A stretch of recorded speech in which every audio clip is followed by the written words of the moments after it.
Agora, na União FM, Papo de Mercado com Larissa Brito. Oferecimento, crédito consignado CLT é no Banrisul. Muito boa noite, ouvintes da 105.3. Estamos começando nessa noite de segunda mais um Papo de Mercado, o nosso espaço aqui na Rede União para conhecer histórias inspiradoras de empresas, de negócios que fazem a diferença aqui na nossa cidade. E hoje a gente vai falar de um tema que eu adoro, que eu sou uma entusiasta, gosto muito mesmo, que é educação. Porque é tão importante a educação, né? E uma escola que completou recentemente 125 anos, que fica aqui na nossa cidade, com uma longa trajetória, muita história para contar. E eu estou recebendo aqui nos nossos estúdios, aqui no Morro da Comunicação, a Agatha Cobalt, que é supervisora administrativa do Colégio Santa Catarina. Quando eu digo que é muita história, a gente fala de Santa Catarina, automaticamente já vem isso na memória, né? Todo mundo... conhece alguém que estudou no Santa? O Santa é uma referência, né? Então, boa noite. Agatha, é um prazer te receber aqui nos nossos estúdios hoje para falar um pouquinho de Santa e de educação. Boa noite, Larissa. Boa noite aos nossos ouvintes, né? Então, eu quero começar agradecendo o convite da rádio, né? Para vir aqui contar essa história que é tão linda e especial. Quero agradecer também a nossa diretora, Irmã Célia Maria Steinmetz, e a nossa madre provincial, Irmã Janete Ledur, pela oportunidade, né, de estar vindo aqui contar um pouquinho da história que é delas, né, que é do Santa. É sempre muito gratificante para mim fazer parte dessa história. Maravilha, vamos começar então falando um pouquinho da tua relação com Santa Catarina, porque tu já tá lá há bastante tempo, né? A gente tem aqui na rádio alguns colegas que passaram pelo Santa. Sim. Não é um só, são vários, né? Que sempre falam da escola com muito carinho, com muita afetividade, né? E até agora, antes de entrar aqui, o Bernardo, né, nosso colega, disse: a Agatha era do meu tempo lá na escola, né? Então, tu já tá lá há bastante tempo, tu já tem uma relação bem longa com a escola, né? Sim, eu comecei lá na minha primeira oportunidade de estágio, né? Então, eu fui auxiliar de educação infantil. Fiquei 2 anos lá, mas como eu fazia o curso de serviço social, eu não podia mais ser contratada, então, né, para trabalhar na área da educação. Saí do Santa, né, tracei outros caminhos, e aí retornei ali depois da pandemia, em 2021, então fazendo parte da recepção do setor pedagógico, foi onde eu conheci o B. E aí, depois disso, então, eu fui convidada a fazer parte do setor administrativo do setor pedagógico, né, então... E depois ser supervisora administrativa do complexo de piscinas, né? E hoje iniciando com o atendimento das novas famílias que têm interesse, né, em matricular o seu filho. Eu sou esse contato. Maravilha, e é uma simpatia. Já tive lá no Santa, até a gente fez vídeo ano passado, né? Dos 125 anos, né? E a Agatha sempre muito simpática com todo mundo, sempre muito querida. Teve aqui também gravando, falando de piscinas ano passado, né? A gente fez o União Acontece. Bom... E o Santa, ele tem uma missão muito clara, né? Como que vocês definem essa missão da escola? Como que ela se traduz no dia a dia da escola, assim? Então, a nossa missão, ela é promover e consolidar a educação, né, como um processo de crescimento humano, cristão e profissional. Então, é para além do aluno com o diploma na mão, né? A gente quer que ele seja um bom cidadão, um cidadão com ética, com responsabilidade, né? Voltando ali no B, né, acredito que ele é um exemplo muito claro dos alunos que a gente forma, né. A gente tem bases nos valores evangélicos, né, a ciência, a tecnologia, então, para interagir com competência, né, na sustentabilidade e na responsabilidade social dos nossos alunos. Então, a ideia, né, a nossa visão, ela é sempre ser referência com princípios e valores cristãos dentro da educação. E é uma história de 125 anos, sempre ali no mesmo lugar, né? Isso mesmo. Esse ano, na verdade, a gente já completa 126, né? Dia 27 de junho. Então, o ano passado ele foi marcado por vários acontecimentos, né? Então era um ano de jubileu, então a gente fez missas, a gente fez baile, tudo girou em torno dos 125 anos. Teve reencontro de alunos, né? Teve reencontro de alunos. Que é muito legal isso quando acontece, né? Tinha alunos com 80 anos, 90 anos. Imagina. Ex-professores. E o fato de a escola manter a estrutura física dela inicial, né? Porque naquele momento dos 125 anos, eu acabei aprofundando um pouquinho mais o meu conhecimento sobre o Santa, né? Para poder fazer o material que a gente fez para as redes sociais, enfim. E o fato da escola manter aquela estrutura física, né? Eu imagino que daqui a pouco tem vó, avô que estudou na escola, que hoje vai lá daqui a pouco para conferir a apresentação do neto, né? E aí revive aquele momento. Isso é muito legal, né? Esse elo que uma escola com uma tradição tão grande possibilita, né? Esse elo de ligação das famílias. Sim. Eu acho que grande parte dos nossos alunos vem dessa tradição. É a avó que estudou, a mãe que estudou, o pai estudou lá, ou foi professor em algum momento, né? E aí acaba trazendo. E é muito legal que nas visitas, quando eu faço, né? E eu atendo ali uma criança que vai conhecer e um adulto que vai revisitar, eles vão contando, né? Nossa, aqui acontecia a aula de música. E eu digo, pois é, agora a aula de música acontece nesse outro espaço. E eles vão trazendo, assim, as vivências deles para os filhos e eu contando como que a escola funciona agora, né? Mas é a mesma essência, o mesmo carinho, assim, o mesmo carisma, né? Ele permanece. É muito legal isso, né? E quando vocês falam em valores, né? Tu destacou ali a educação humana, cristã e profissional, né? E aí eu imagino que seja um desafio, né? Equilibrar esses pilares na prática. Como que vocês conseguem equilibrar isso na prática? Então, acho que em conjunto, né? Porque é a direção, é os professores, é a pastoral, nós colaboradores, todos num alinhamento. No início, então, de fevereiro, né, a gente teve as nossas jornadas de formação, então sempre é apresentado pra gente, né, o carisma de Madre Regina, a história da congregação.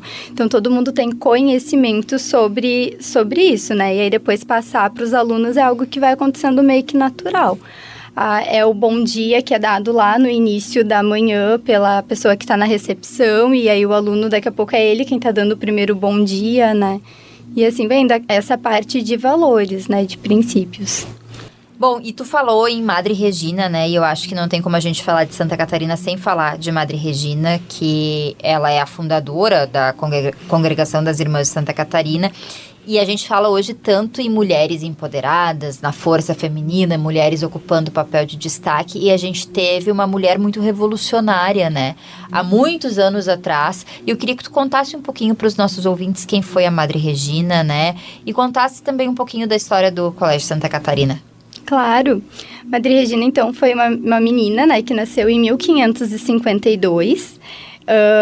Para mim, ela foi realmente tudo isso que tu falaste, um grande símbolo, né, de revolução para sua época. Ela, com 19 anos, ela decidiu deixar a sua casa, os seus pais, o seu privilégio, né, de saber ler, escrever, fazer cálculos ali na época. E resolveu sair de casa, né, deixou tudo para trás, abriu mão de suas heranças para ir para uma casa um pouco mais simples, né. Ali ela se juntou com mais 2 amigas e elas começaram, então, uma comunidade. E essa comunidade, né, ela atendia meninas, então ela ensinava essas meninas a ler, a escrever, fazer cálculos. Elas atendiam também as pessoas enfermas, pessoas doentes, muitas vezes abandonadas pelas suas famílias, né? E na época aquilo ali era... Meninas saíam de casa ou para ir para um convento fechado, né? Ou ela saía de casa casada. E ela saiu sem nenhum nem outro. Ela não saiu para ir para um convento, ela não saiu para se casar. Ela saiu para se colocar a serviço, né, da população, dos mais necessitados. E como que nasce o Colégio Santa Catarina? O colégio, ele nasce um bom tempo depois, né? Em 1571, então foi quando foi fundada, né, a congregação. E aí, lá em 1900, a gente teve, então, o pedido dos padres, né, aqui de Novo Hamburgo, para que as irmãs viessem, então, da Alemanha, para instalar aqui, né, uma escola católica. Não se tinha aqui em Novo Hamburgo, né, e os imigrantes alemães estavam pedindo, então os padres atenderam esse pedido. E aí vieram as irmãs Julita e a irmã Valentina, vieram de navio, chegaram ali no Rio de Janeiro, primeiramente, né, e aí depois vieram para Novo Hamburgo no dia 27 de junho. Então, aqui elas fundaram a primeira escola, que atendia em torno de 15 crianças, meninos e meninas, né? Não era aquele prédio gigantesco que a gente tem hoje, ele era um prédio menor, se eu não me engano, era à frente ali do Santa, né? E aí, ali começou, então, a primeira escola delas, né? Em 1956, a gente já tinha grande parte daquela estrutura pronta. Então, realmente, é um prédio centenário, né? Já é histórico. Sim, e tem fotos, né? Eu tive acesso a essas imagens quando a gente fez o material ano passado. Fotos da construção do prédio. E aí, como o Hospital Regina também, ele faz parte, né, do complexo ali em cima, tinha fotos também de toda aquela zona ali da construção de ambos os prédios, assim, e é muito legal a gente ver, porque a gente tá tão condicionado a passar ali na frente da escola, ou a passar na frente do próprio hospital, passar naquela região, e não imagina quanta coisa já passou por ali. E uma coisa que é muito legal que tem lá na escola também, que é essa preservação da história. Por exemplo, tem a galeria das diretoras, né? De todas as irmãs que já foram diretoras. O prédio conserva, claro que foi revitalizado ao longo do tempo, obviamente, mas ele conserva ambientes que remetem, né? Então, isso é muito legal, porque tu tem ali uma escola super moderna, com muitas coisas que são importantes para o desenvolvimento da criança hoje, né? Do adolescente, mas que mantém a sua história, né? Ela consegue equilibrar a história com a tecnologia, com o novo. A criança vai ter acesso, obviamente, a todas as ferramentas tecnológicas necessárias para o desenvolvimento escolar dela, mas ela tem esse contato com a história, e isso é tão legal, né? Porque quando a gente sabe de onde a gente vem, a gente sabe para onde tem que ir também, né? Sim, eu acho que isso também vem muito porque a gente ainda tem a presença das irmãs ali na escola, Sim. né? Então, a nossa diretora, ela sempre foi uma irmã. Desde quando a escola foi fundada até hoje, é uma irmã. Hoje a gente tem 5 irmãs que moram ali no Santa, né? Cada uma delas em sua função, em seu trabalho. Então, elas estão sempre percorrendo aqueles corredores, né? E eu acho que tem essa questão dessa essência delas, né? Mas, realmente, a escola, ela se mantém. Ela é um patrimônio histórico, né? De qualquer forma, a gente não consegue mais modificá-la. Então, a gente faz as revitalizações, a gente faz novos prédios, né? E aquela arquitetura linda, né? É lindo Passa demais. ali na frente, tu te encanta com aquilo. E quando tu entra, aqueles sim, pés direito alto, a capela. A capela é muito maravilhosa. Os revestimentos da escola, é Sim. tudo... E aí é legal, porque foram feitas algumas revitalizações ao longo do tempo, mas que preservam isso, né? Sim. E não tem como tu não passar por aqueles corredores e não imaginar que há 120 anos atrás tinha gente passando por ali. Tinha né? gente dormindo ali, Exato. né? Então, para quem gosta de viver história, de ver coisas que remetem à história, quem gosta de ir museu, quem gosta... O Santa Catarina é uma excelente oportunidade de ver a história aqui da nossa região, né? Sim, um dos comentários que eu mais recebo, né? Quando eu encontro ali uma família que não conhece, né? Eles entram assim, nossa, eu não imaginava que era desse jeito, que tinha todo esse tamanho muito grande. Sim, porque é muito grande. A gente passa na frente, a gente já vê o prédio grande, Sim. mas para trás tem uma área verde enorme. Tem horta, enfim, tem 1000 possibilidades ali que a gente com certeza vai falar sobre elas, mas é que existem realmente muitas coisas ali. O próprio complexo de piscinas, que é gigantesco também. Então, realmente, quando a gente passa ali na frente, que a gente já acha grande, é só uma pontinha. É só uma pontinha. É muito maior. É muito maior. Sim, ele faz divisa com o hospital lá em cima, Ele né? faz divisa, A gente, há muito tempo atrás, os alunos usavam essa passagem, né? Hoje não pode mais, porque ela dá acesso ao matinho, mas faz divisa com o hospital. A gente vai caminhando pela escola, quando a gente vê, a gente tá na Maurício Cardoso. Imagina! Então, é muito grande, muito bonito, muito conservado, assim, e é uma excelente forma de mostrar até para as crianças, né, sobre preservação, sobre cultivar a sua história, suas raízes, né, porque isso está muito presente ali na escola. E a gente estava falando também da Madre Regina, né, que ela ia muito além da educação formal, e Como que vocês conseguem manter esses ensinamentos dela vivos até hoje na escola? Porque é um desafio, né? Imagina, a gente está falando de 1552, você falou, né? 1552, né? Mais de 500 anos. Aliás, 500 anos praticamente. Então, como que vocês fazem para manter esses ensinamentos presentes ainda hoje, com toda a evolução que a gente teve social, mas que são ensinamentos importantes, né? Sim, eu acho que é profundo, né? Eu vou responder por mim, né? Eu acho que sempre quando a gente olha para a figura de Madre Regina, a gente primeiro precisa entender de tudo que ela abriu mão, né? Para hoje a gente ter tudo isso que a gente tem ali na escola. Então, partiu dela, né? Eu acho que é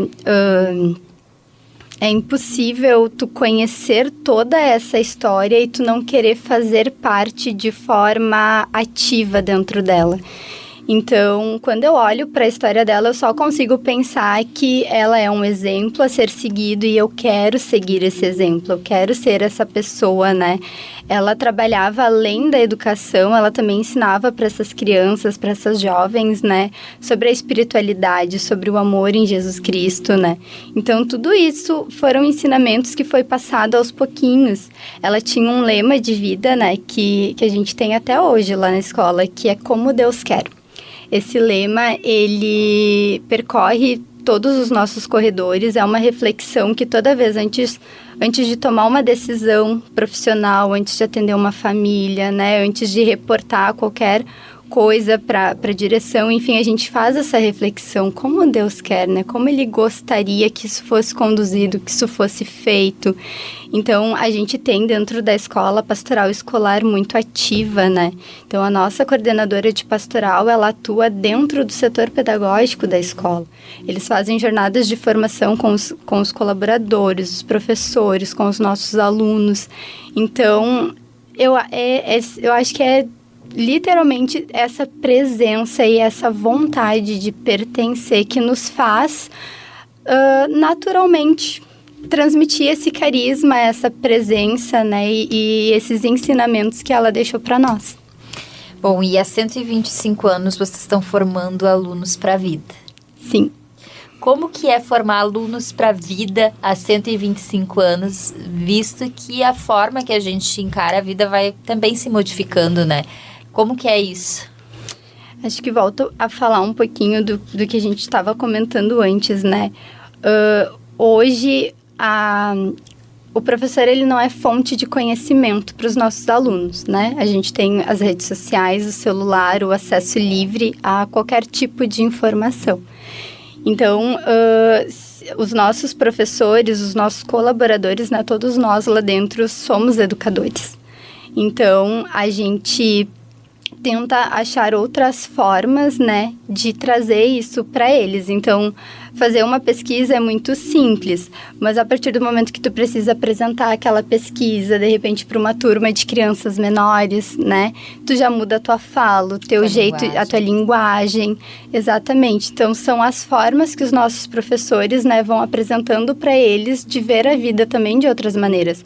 Claro que tem a prova, tem o trabalho, tem a entrega, né, tem as notas, os boletins, tudo isso tradicionalmente.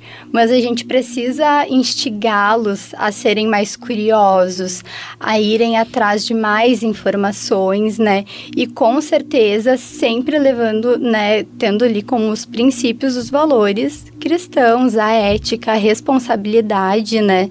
Responsabilidade social, saber que eu tenho que respeitar o outro. Então, é para além do diploma. Quando a gente faz uma jornada de formação com os alunos, a gente não está pensando no aluno que vai se formar advogado. A gente está pensando, né, no aluno que vai se formar, que vai ter um diploma e que ele vai ser responsável e ético com o que ele está fazendo, tanto na vida profissional quanto na vida pessoal dele. Isso é bem importante, né? Porque hoje em dia a gente está cada vez mais carente desses valores, né? Enquanto sociedade. Então, E isso é uma coisa que a família precisa transmitir, né? Em nenhum momento aqui a gente vai estar eximindo a responsabilidade da família em transmitir valores. Mas quando a gente encontra uma escola que tem valores que se assemelham aos da gente, que podem contribuir para essa educação ética, né? Dos nossos filhos, Faz toda a diferença, né? Com certeza, e cada vez mais, e isso é muito positivo, porque cada vez mais a gente vem sendo procurados justamente por isso. Uma escola que fala a mesma língua que nós falamos em casa, que tem os mesmos princípios, os mesmos valores, né? Que vai ensinar sobre ética, sobre respeito, porque a informação o aluno já tem. Né? Para ele fazer um trabalho hoje não é algo mais tão difícil assim. Então as famílias vêm procurando mais a nossa escola como uma referência de valores e de princípios.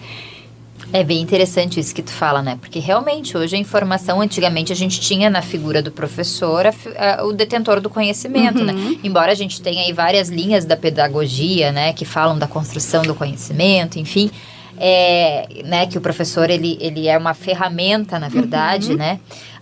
Mas isso que tu traz é muito verdadeiro, porque hoje a criança pega o ChatGPT ali, ela tem a informação que ela quiser. Claro que, né, ó, muitas vezes ela também precisa dessa curadoria, porque a informação ali não vem da forma mais adequada.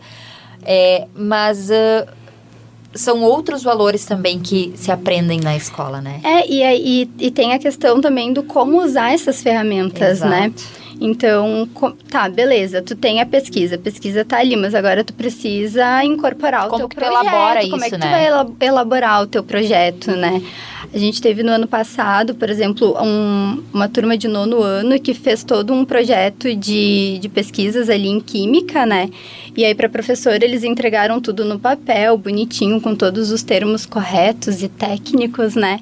E aí, eles apresentaram para as crianças do 4º ano e do Espaço Adventure, né? Como se fosse um show de mágica. Então, mudou toda a linguagem, muda toda a sensibilidade.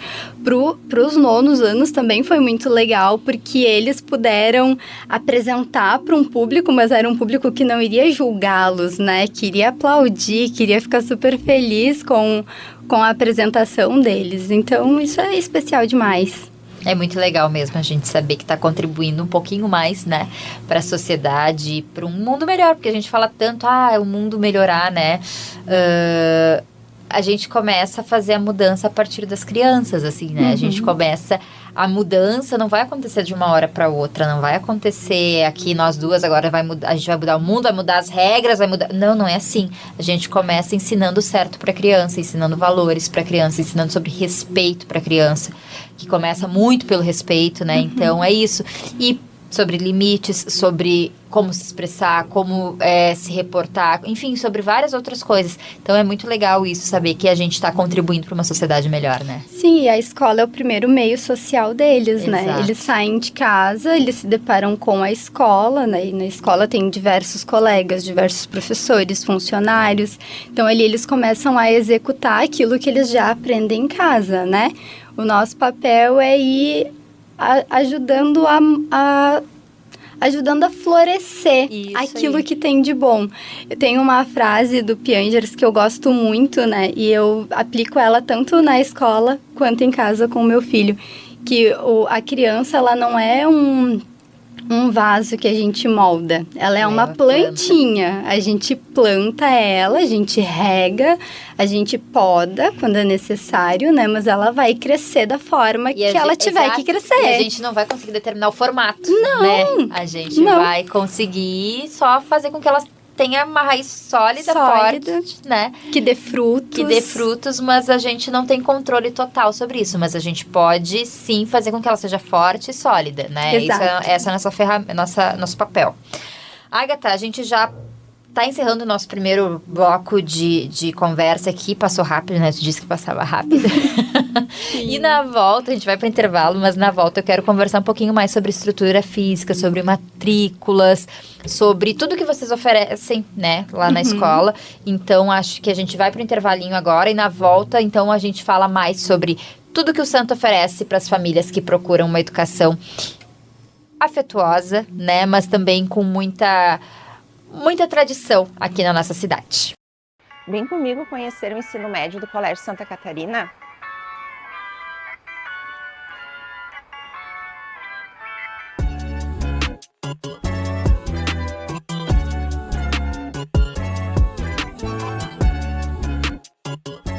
No ensino médio do Colégio Santa, Os alunos aprofundam seus conhecimentos a partir dos itinerários formativos, nas áreas de ciências humanas, ciências da natureza e matemática, onde se desenvolve habilidades e competências de acordo com o seu interesse.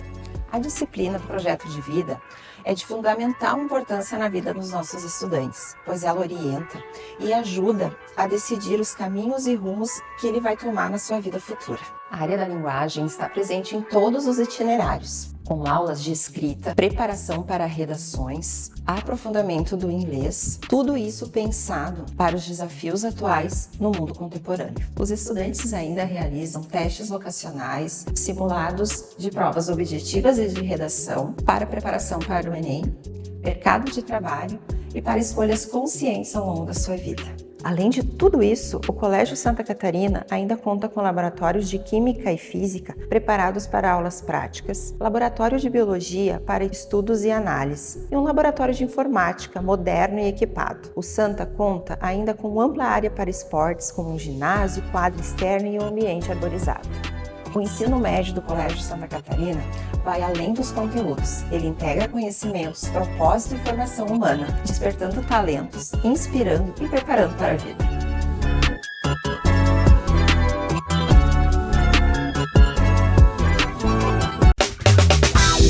Agora, na União FM, Papo de Mercado com Larissa Brito. Oferecimento: crédito consignado CLT é no Banrisul. Papo de Mercado de volta. Hoje eu tô recebendo a Agatha. Vou ter que colar teu sobrenome aqui. É Cobalt. Agatha Cobalt, que ela é representante do Colégio Santa Catarina, supervisora administrativa. Já fez aqui um belo resumo da história da escola, né? E conta um pouquinho mais sobre valores. Então, quem tá pegando a entrevista agora pela metade, lá no YouTube da Rádio União fica disponível. Então, vocês podem depois conferir. E agora a gente vai falar um pouquinho sobre os níveis de ensino da escola, sobre melhorias, estrutura física, né? Tudo que a escola oferece para os seus alunos, que eu acho que é importante. E a gente estava conversando aqui do intervalo, a criança entra no Santa com 2 anos e pode sair lá com 18, quando termina o ensino médio. Formado no ensino médio, isso mesmo. Como é que funciona isso? Então, né, hoje a gente tem a nossa educação infantil, inclusive a gente reinaugurou em 2025, né, o prédio novo. Então a gente tá ali com salas preparadas, né, belíssimas, prontas para receber os nossos alunos desde os 2 anos de idade até o ensino médio. Eu acho que é muito legal ressaltar, né, que na educação infantil, então, as crianças têm ali no currículo escolar aula de música, tem aulas de natação, tem a questão do mundo computacional, né, que vem muito forte aí no Santa. Tem também as aulas de inglês, né, e todas essas aulas, essas atividades, né, são com professores docentes da área. Então, o inglês é com uma professora de inglês, né, a música é uma professora de música, o mundo computacional também a gente tem uma professora preparada para dar aula, né. Então, falando um pouquinho, Lari, do mundo computacional, né, o que ele é? Ele é uma matéria, né, um conteúdo, então, que está presente ali no nosso currículo escolar. As crianças da educação infantil, então, já são introduzidas nesse mundo, né, da computação, da parte de programação, algoritmos, robôs, né, então traz ali a robótica, traz também a parte maker, que é a parte de colar, recortar, dobrar, que é super importante para depois eles chegarem lá na etapa de pegar no lápis, né, e começar a escrever.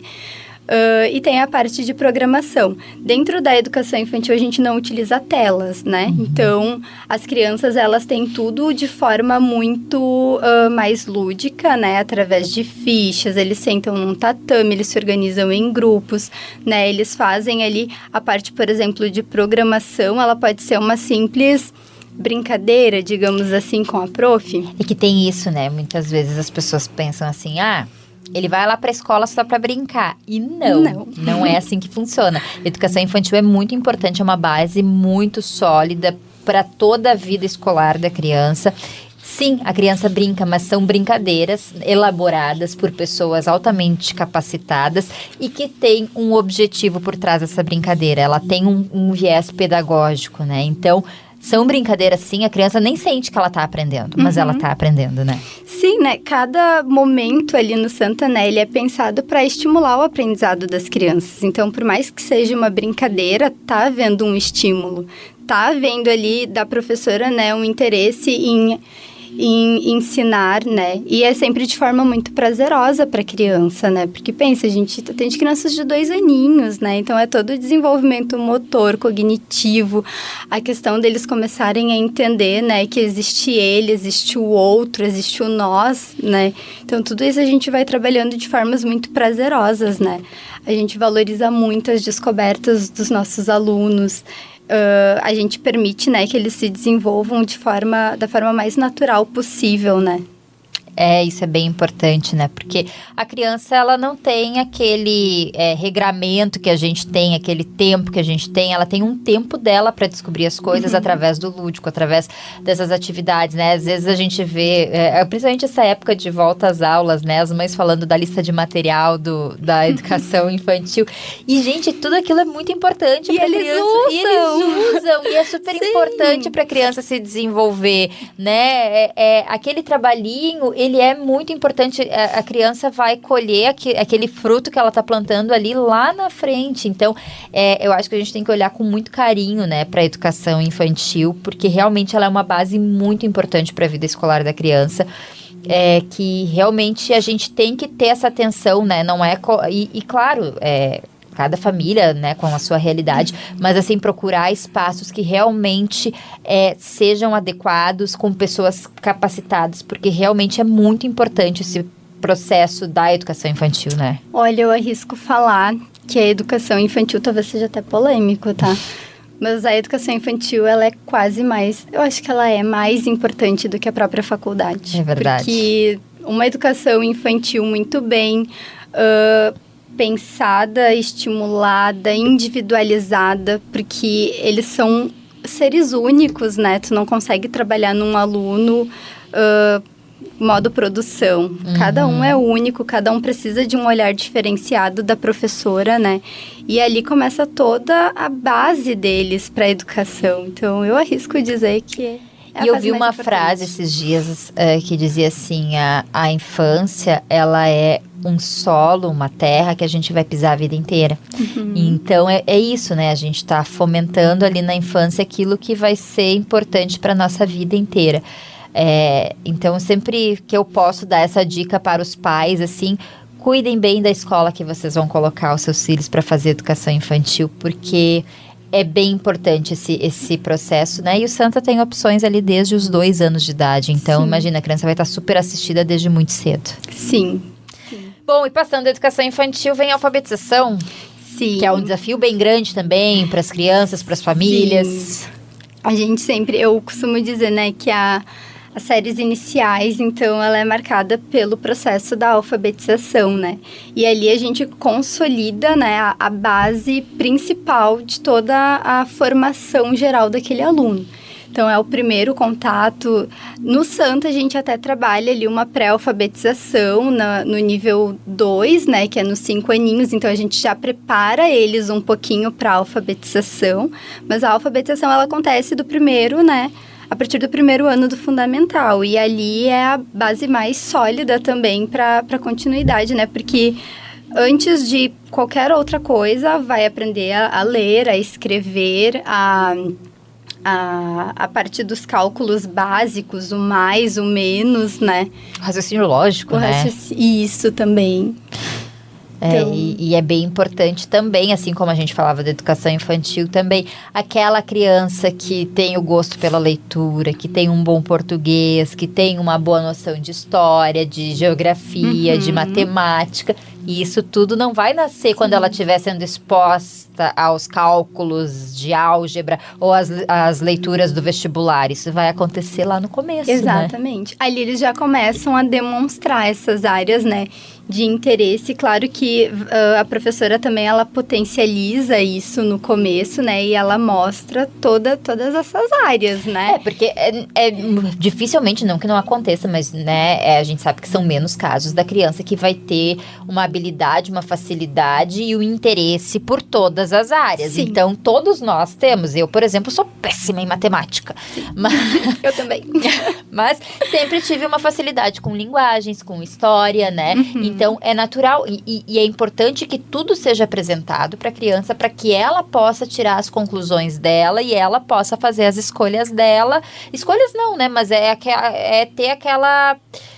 familiaridade maior com aquele conteúdo, que provavelmente é o que ela vai se destacar ao longo da vida e daqui a pouco até vai fazer uma faculdade relacionada a isso lá na frente, né? Mas claro que também, acredito que no Santa seja assim, aquele ponto de mais desinteresse, digamos assim, da criança também é trabalhado para que ela consiga se desenvolver nessa área, né? Sim, e toda essa fase, ela é muito respeitada também, né? Assim como é muito respeitado na educação infantil, na parte das séries iniciais, que a gente chama, né? Que é do 1º ao 4º, a gente também respeita o limite da criança, né? E tenta despertar neles o interesse. Então, por exemplo, se a gente pega ali uma sala de 1º ano do fundamental, né? A gente tem ali alunos que já estão pré-silábicos, silábicos, e aí cabe à prof, né, conseguir resgatar um pouquinho quem precisa mais, sem prejudicar aquele aluno que já sabe um pouquinho mais do que o outro, porque também ele não pode ficar entediado, ficar ali sem ter o que fazer, esperando o coleguinha terminar, né? Sim, cada um tem seu tempo, né? Isso. Eu acho muito legal lá no Santa, a gente tem uma prática de fazer a gente constrói um caderno dentro da escola, né, para o 1º ano do fundamental. Ele é um caderno que ele começa com linhas bem grossas, assim, e a criança começa a escrever. Ao longo do tempo ali que ela vai usando esse caderno, as linhas vão ficando mais fininhas, né? E aí, no final do 1º semestre ali do ano, né, antes deles saírem para as férias de inverno, a gente faz a despedida desse caderno. Então, tem toda uma despedida, cada prof elabora ali de um jeitinho, às vezes... Super lúdico. Às vezes, a família pode escrever um recadinho, né? E aí, eles retornam, então, com o caderno deles de verdade, né? Aquele caderno espiral comprado do personagem preferido. E eles retornam, então, como... É uma passagem, né? São ritos que a gente tem na vida da gente que muitas vezes passaram... durante muito tempo, despercebidos, mas que com a evolução da gente enquanto sociedade, a gente foi entendendo que esses ritos são importantes, né? Sim. A criança, até alguns anos atrás, né? Alguns bons anos atrás, ela era vista como um mini adulto, né? A gente, dentro da pedagogia, estuda isso. A criança era vista como um mini adulto. E aí, com o passar do tempo, foi se entendendo que a criança era um ser que precisava de uma atenção especial, com várias fases de desenvolvimento, né? Que a gente não pode olhar da mesma forma que olha para o adulto, para a criança, né? Exatamente. Então, é importante que esses ritos, né? Uma despedida do caderno, né?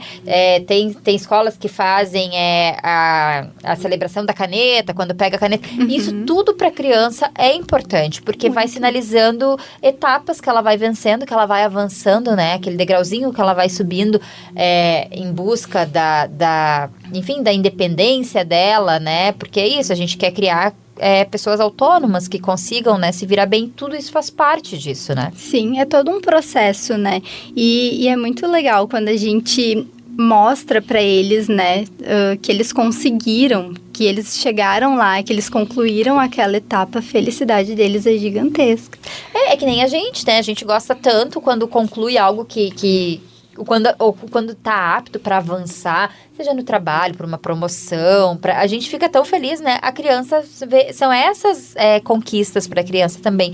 Então, é importante esse tipo de ritual que ela consiga se identificar ali com a passagem do caderno, com a passagem da caneta, enfim, isso é bem importante. E ainda nessa linha a gente tem o Fundamental 2 daí, né? Sim. Ô, Lari, deixa eu só finalizar aqui, nas séries iniciais, então do 1º ao 4º, a gente também continua com a natação, né? Ah, sim. Os alunos também têm as aulas de inglês, né? Elas permanecem até o final do ensino médio, mas a natação, ela também é um diferencial que continua, então, até o 4º ano. Ela é dentro do currículo da criança. Dentro do currículo escolar, isso mesmo. Então, não é um serviço contratado por fora até o 4º ano. Não, até o 4º ela é curricular. A partir do 4º ano, né, no 5º, 6º, se a família quer, né, se o aluno quer dar continuidade, né, ter uma aula mais aprofundada de natação, aí ele pode estar nos chamando por fora. Maravilha. Bom, agora vamos passar para o Fundamental 2. Perfeito. Fundamental 2 já é um nível de desafio um pouco maior, complexidade maior. Como que funciona isso, essa passagem? Sim. Eu brinco, né, com as famílias, quando eu recebo os alunos ali do 5º, eu digo, cara, aqui tu já é tratado como aluno grande, tá? É vários professores, é organização do teu e-mail institucional, né, tuas notas. Então, ali o aluno começa a ser avaliado através de nota. Até o 4º ano a gente não avalia eles por nota. Eu acho que é porque a gente entende que se um aluno tira um 8, o outro vai tirar 8,5, né? Meu Deus, no 4º ano que tirou 8, ela vai ficar decepcionada, né? Eu creio que eles não têm tanta maturidade, assim, mas a partir do 5º, então, é trabalhado as notas, né? A gente faz um momento também no final do ano de apresentar para os alunos do 4º ano quem serão os professores deles, né? No ensino fundamental 2, nos anos finais. Então, eles já começam a se preparar para isso, né? Eles já começam a ter também um caderno para cada matéria. Então, quando eles chegam no 5º ano, eles já estão um pouco preparados. Eu gosto muito de destacar que no nosso Fundamental 2, os alunos eles já começam a explorar muito os nossos laboratórios, né? O Santa, ele conta com 3 laboratórios. Então, a gente tem o laboratório de biologia, que ele também é utilizado nas aulas de ciências e iniciação científica. E a gente tem também o laboratório de química e de física. Esses são mais futuramente, né? O de química a partir do 9º, física a partir do ensino médio. Mas ali nas aulas do 5º ao 9º, né, eles têm a disciplina, então, de iniciação científica. Porque dentro do Santa a gente tem como um carro-chefe a nossa mostra multidisciplinar, né? Então, a gente cobra dos alunos um trabalho muito perfeito, muito bem estruturado. E aí cabe, então, a disciplina de iniciação científica, né, norteá-los a como se constrói, né, um projeto científico. Claro que dentro de várias outras atividades, né, o professor vai ensinar isso, a mostra, ela é a parte, né, então o aluno tem que dar conta da matéria de iniciação científica mais o projeto da mostra. Mas ali potencializa bastante, então eles começam a transitar pelos nossos laboratórios, né, a parte do mundo computacional. Eu até coloquei aqui que ela é marcada também, porque eles começam a pôr em prática, né, as habilidades ali que eles aprendem no meio desse meio computacional. Então, eles começam a resolver problemas, desafios, aplicam conceitos, né, fazem atividades inovadoras, constroem soluções criativas, eles trabalham muito algoritmos também. Então, é bem legal. A gente começa a potencializar eles ali, né? O 9º já está com o pezinho no ensino médio, praticamente, né? Ele já é outro nível. Bom, e aí a gente tem o ensino médio, né? Que recentemente a gente teve uma mudança em relação ao ensino médio que eu cursei, né? Sim. Há alguns bons anos atrás. E a gente teve uma mudança e eu queria saber como que o Santa hoje oferece o ensino médio para as famílias, né?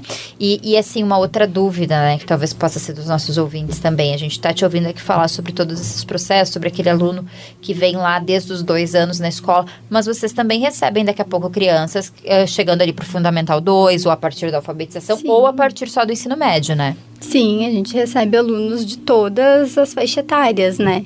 A gente recebe, normalmente a gente faz uma conversa pedagógica antes, né? Então, a gente já sabe de onde aquele aluno vem, quais as necessidades principais que ele precisa, né? O Santa, a gente trabalha com os conselhos de classe, a gente faz sempre muito antes da entrega de avaliações, né? Seja para ser descritivo lá na educação infantil e séries iniciais, quanto no fundamental e ensino médio. Então, sempre que a gente percebe também que algum aluno ele não está se desenvolvendo bem em alguma área de conhecimento ou em alguma matéria específica, né? A gente já está entrando em contato com a família, né? Sinalizando para eles, pensando ali nas estratégias, o que a gente como escola pode fazer para auxiliar esse aluno, né? Se desenvolver melhor naquela matéria, naquela área, como que a família também pode estar contribuindo, né? Então, a gente tem sempre esse olhar muito atento, principalmente com os alunos que chegam novos. Porque o aluno que já é nosso, a gente mais ou menos já sabe o que o professor anterior ensina, aplica e tudo mais, né? Mas quando vem uma criança nova, a gente tem um olhar um pouquinho mais atento. Sim, isso é bem importante, porque às vezes a família tá ouvindo aqui, mas não tinha todos esses recursos lá na escola que meu filho tava, talvez ele vá sofrer um pouco mais, vai ter mais dificuldade. Não, ele vai ter o acompanhamento necessário, né? Sim, a gente recebe, inclusive, crianças que vêm de escola pública, né? Então, a família decide, né? Não, a partir de agora a gente vai começar a dar um ensino de qualidade, né? Para o nosso filho, a gente quer investir, né, na parte da educação dele, né? Na formação. Então, é todo um olhar cuidadoso que a gente tem. Claro que esse aluno, às vezes, vai ter que correr um pouquinho mais, mas ele não vai correr sozinho, né? A gente tem os professores que vão estar à disposição, a gente tem a nossa equipe pedagógica, né? E são equipes que são sempre muito bem alinhadas, né? Preparadas para receber esses alunos. E a gente está falando de uma escola, né, gente? A gente não está falando de uma, enfim, do ambiente de trabalho, do mercado de trabalho. É um ambiente de aprendizagem, né? Onde a criança vai ter várias possibilidades de aprender, enfim, de evoluir, É sempre importante que se tenha essa noção, né? De que não é o fim do mundo. A criança talvez até encontre um pouco de dificuldade, mas é natural, né? E isso vai ser vencido com o apoio necessário, com todo o suporte necessário. Bom, a gente estava começando a falar do ensino médio, né? Como que funciona a estrutura do ensino médio? A criança que está vindo de uma outra escola, para o próprio aluno do Santa, como que faz para agora eu quero matricular minha filha lá no ensino médio do Santa. Como que faz? Primeiramente, agenda uma visita comigo, né? É a Agatha que vai apresentar. Sou eu. Então, entrou em contato ali com a escola. A gente sempre tem esse cuidado em mostrar primeiro a escola para as famílias, né? E aí depois eu recebo o pessoal na minha sala com um cafezinho, né? Ali a gente senta, conversa, eu explico toda a nossa estrutura, né? Isso em todos os níveis. Então, eu explico melhor sobre a nossa estrutura, explico sobre a nossa proposta pedagógica, né? Eu não falo que o Santa ele é uma escola conteudista, porque a gente tem o material didático, a gente tem a BNCC a ser seguida, né? Mas os nossos professores, eles saem muito da caixinha, então eles trazem muitas atividades diferentes para os nossos alunos, muitas aulas práticas, muitas possibilidades de eles irem atrás de conhecimentos que partem deles, né? E o professor abraça. Então, eu sempre digo, a gente sai um pouquinho sai fora da caixinha, né? A gente não fica preso àquilo ali. Então, ali no ensino médio, né, a gente tem, além de toda a nossa formação geral básica, que é português, matemática, história, geografia, né? A gente tem os itinerários formativos, né? Com todas essas mudanças do novo ensino médio, né? Então, a gente tem a matemática e suas tecnologias como uma possibilidade de itinerário, né? Ciências humanas e sociais aplicadas, ciências da natureza e suas tecnologias. Independente do itinerário que o aluno escolhe, ele ainda participa, né, dos estudos avançados em linguagens, então, que é a parte da redação, da escrita criativa, né? Estudos avançados em inglês, que é super importante. E projeto de vida, né? O que é o projeto de vida? Nada mais é do que o aluno como protagonista da sua história. Então, ali é toda uma trajetória. A gente até brinca, se o aluno não sabe aonde ele quer chegar no projeto de vida, ele vai descobrir até o 3º ano do ensino médio, porque é justamente isso. Entender quem o aluno é, aonde ele quer chegar e como ele vai fazer para chegar nesse lugar, né? A gente tem também muito forte, né, os simulados. Então, a gente tem simulado de redação, a gente tem simulado de vestibular, que os alunos participam 2 vezes por ano, né? Um baita preparatório para Enem e vestibulares, né? Inclusive, a gente está num ranking bem legal, tá? Dos Enems. Olha eu só. não me recordo qual que é, mas eu já tive famílias vindo por causa disso. Olha só. A gente tem também voltando um pouquinho, né, a amostra multidisciplinar, então ela é muito norteadora no ensino médio, muito forte, potente, né?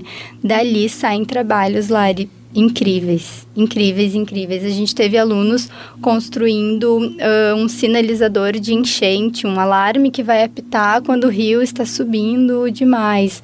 A gente teve alunas que ganharam agora na Mostratec com trabalho sobre a área da educação, alfabetização. Então, sai muita coisa boa. Ali a gente vê assim, meu Deus, o aluno tá no caminho certo, a gente tá conseguindo, né? É aquela validação, parece, do caminho que foi trilhado até ali, né? Exatamente. E eu acho que essa questão do ensino médio deve gerar bastante dúvidas, assim, pros pais que, assim como eu, fizeram o ensino médio numa outra modalidade, de uma outra forma, porque embora ele não seja tão recente assim, eu acho que ele já deve ter seus 3, 4 anos, não? Foi 2021 que ele começou a ser construído. Então, ele não é tão recente assim, já está sendo aplicado há alguns anos, né?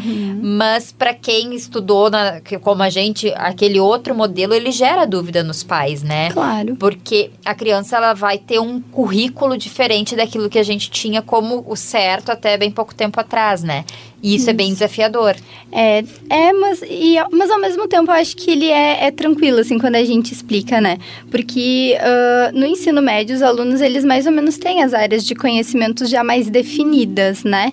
Então, essa é a oportunidade que eles têm, então, para aprofundar os estudos naquela área que de fato chama a atenção dele, que de fato é onde brilha mais o olhinho, né? E eles aprofundam um conhecimento em algo que eles gostam de fato. Não, isso é bem importante, assim, eu particularmente sou entusiasta desse modelo, porque a gente tem tanta dúvida quando a gente é jovem, né, eu lembro bem dessa época, assim, e é tão legal quando a gente tem ferramentas que podem nos ajudar a escolher, porque a gente é tão novinho quando faz uma escolha de profissão, né? Embora não seja nada definitivo, né? A gente vê tanta gente recalculando rota e fazendo transição de carreira, nada é definitivo, né?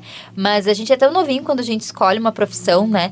Então é tão importante que se tenha ferramentas que ajudem a nortear esse caminho, por onde eu vou. É uma fase de tantas dúvidas, de tantas perguntas, né? E a escola, ela precisa saber auxiliar o aluno nessa escolha, né? Então, os terceiros anos do ensino médio, eles também fazem orientação vocacional. Então, também norteia eles, né? Além do projeto de vida. Por isso que o projeto de vida está nos 3 itinerários. O aluno não tem como fugir do projeto de vida, das linguagens e dos estudos avançados em inglês, porque é a base, né? Aquilo ali ele precisa saber.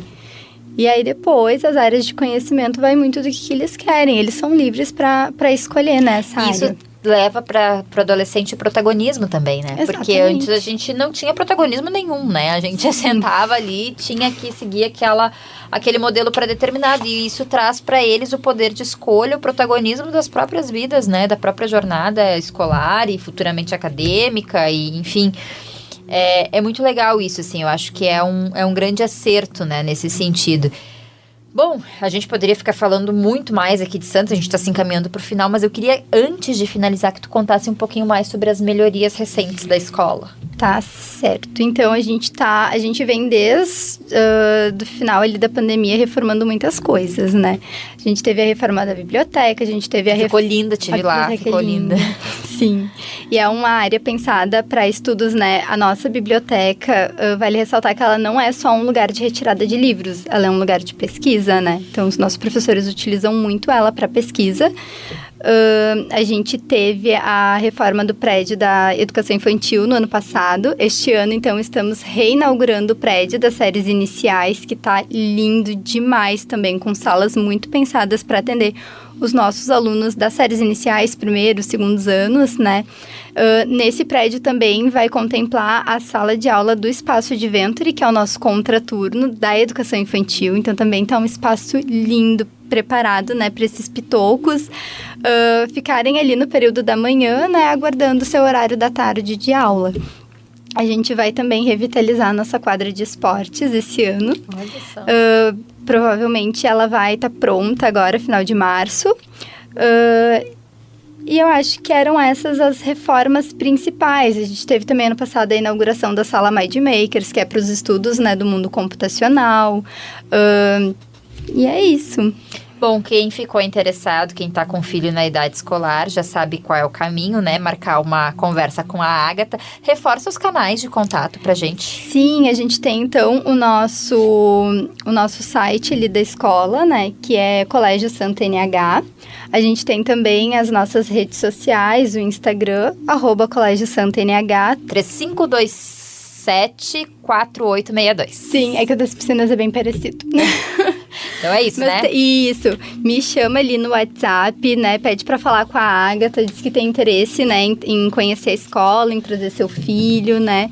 Eu vou atender vocês com muito carinho, com muita responsabilidade e seriedade. A gente não trata a educação como uma comercialização, né? É o futuro das nossas crianças. Então, marca uma visita ali comigo. Vou estar disponível para atender vocês. A gente bate um papo bem legal, mostro toda a escola.